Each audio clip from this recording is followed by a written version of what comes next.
আজকে আমি রমজান স্পেশাল মজাদার একটি ইফতারের রেসিপি নিয়ে আপনাদের মাঝে হাজির হয়ে গেলাম। আসসালামু আলাইকুম এভরিওয়ান, কেমন আছেন সবাই? আজকে আমি টমেটো দিয়ে মজাদার একটি চপের রেসিপি শেয়ার করব। প্রথমে এর জন্য মিক্সিং একটি বাটি নিয়ে মেজারমেন্ট কাপের 1 কাপ বেসন নিয়েছি। বেসনগুলো আমি ভালো করে চেলে নিয়েছি আর এখন এর মধ্যে পরিমাণ মতো লবণ দিয়ে নিলাম। লবণ আর বেসন আমি কিছুক্ষণ সময় ভালো করে মিশিয়ে নিয়েছি। এরপর আমি অল্প অল্প পানি দিয়ে সফট একটা ব্যাটার বানিয়ে নিব। আর এটা অবশ্যই একটু সময় নিয়ে করে নিতে হবে। অবশ্যই পানি একবারে না দিয়ে আস্তে আস্তে দিয়ে এই ব্যাটারটা গুলিয়ে নিতে হবে, এতে করে অনেক পারফেক্ট হবে। এখন এর মধ্যে দিয়ে দিব অল্প পরিমাণের হলুদের গুঁড়া, অল্প পরিমাণের ভাজা জিরা গুঁড়া, অল্প পরিমাণের লাল মরিচের গুঁড়া। এগুলো দিলে চপটার টেস্টটা আরও দ্বিগুণ হবে। এখন আমি আবারও অল্প পরিমাণের পানি দিয়ে ভালো করে গুলিয়ে নিব। আর আমি কিভাবে গুলিয়ে নিচ্ছি আশা করি সেটা আপনারা দেখেই বুঝতে পাচ্ছেন। এই যে দেখুন এরকম হয়েছে, ঘনত্বটা কেমন হয়েছে সেটা আপনারা দেখেই বুঝতে পারছেন।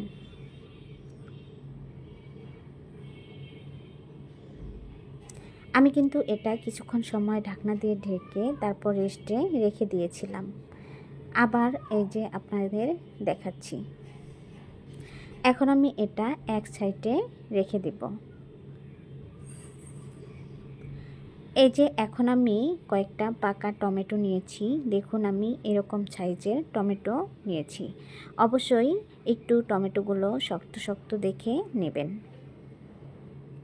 টমেটোগুলো আমি সুন্দর করে এরকম করে কেটে নেব। একটু মোটা মোটা করে কেটে নিতে হবে। আর আমি কিভাবে কেটে নিয়েছি আপনারা দেখেই তো বুঝতে পাচ্ছেন, এখানে বলে দেওয়ার মতো কিছু নেই।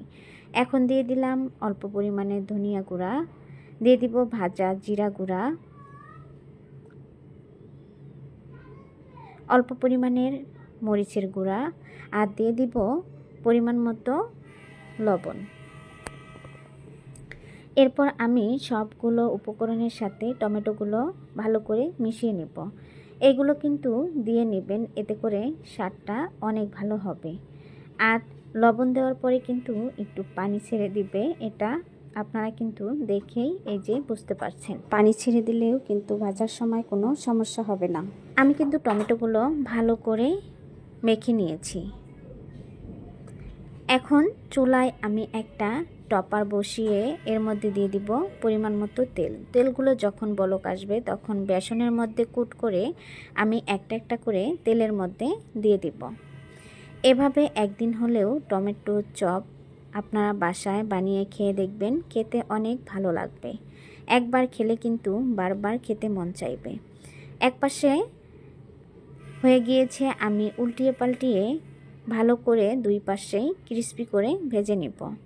আর আপনারা দেখেই বুঝতে পাচ্ছেন কতটা ফুলকো হয়েছে আর কতটা সুন্দর হয়েছে। আর হ্যাঁ বন্ধুরা, এ পর্যন্ত এসেও আমার ভিডিওতে যারা একটা লাইক দেন নাই, প্লিজ আমার ভিডিওতে একটা লাইক দিয়ে দিবেন। আপনাদের লাইক আর কমেন্ট আমার ভিডিওটা অন্য সকলের কাছে পৌঁছাতে অনেকটাই সাহায্য করবে। এই যে আমার এক ব্যাচ ভেজে নেওয়া শেষ, এখন আমি তেল ঝরিয়ে তুলে নেব।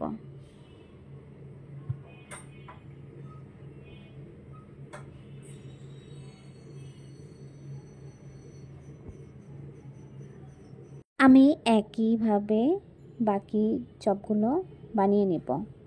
আর হ্যাঁ বন্ধুরা, আমার রেসিপিটি যদি আপনাদের কাছে ভালো লাগে তাহলে প্লিজ আমার চ্যানেলটি সাবস্ক্রাইব করে দিয়ে পাশে থাকা বেল আইকনটি অন করে রাখবেন, যাতে করে যে কোনো সময় সুযোগ বুঝে আমার এই সহজ ভিডিওগুলো আপনারা দেখে নিতে পারেন। আর ভিডিওর কোনো অংশ যদি বেশি ভালো লেগে যায় তাহলে অবশ্যই আপনাদের ফ্রেন্ড এবং ফ্যামিলির সাথে শেয়ার করতে ভুলবেন না। দেখুন আমার এই ব্যাচটাও প্রায় ভেজে নেওয়া শেষ, এটাও আমি তেল ঝরিয়ে তুলে নিয়েছি। এই যে আমি একটা প্লেটে পরিবেশন করে নিলাম। কতটা সুন্দর আর কতটা পারফেক্ট হয়েছে আশা করি আপনারা দেখেই বুঝতে পারছেন, আর কতটা ফুলকো হয়েছে। একদম ইউনিক আর পারফেক্ট একটি রেসিপি আপনাদের সাথে শেয়ার করলাম। আশা করি রেসিপিটি আপনাদের ভালো লেগেছে।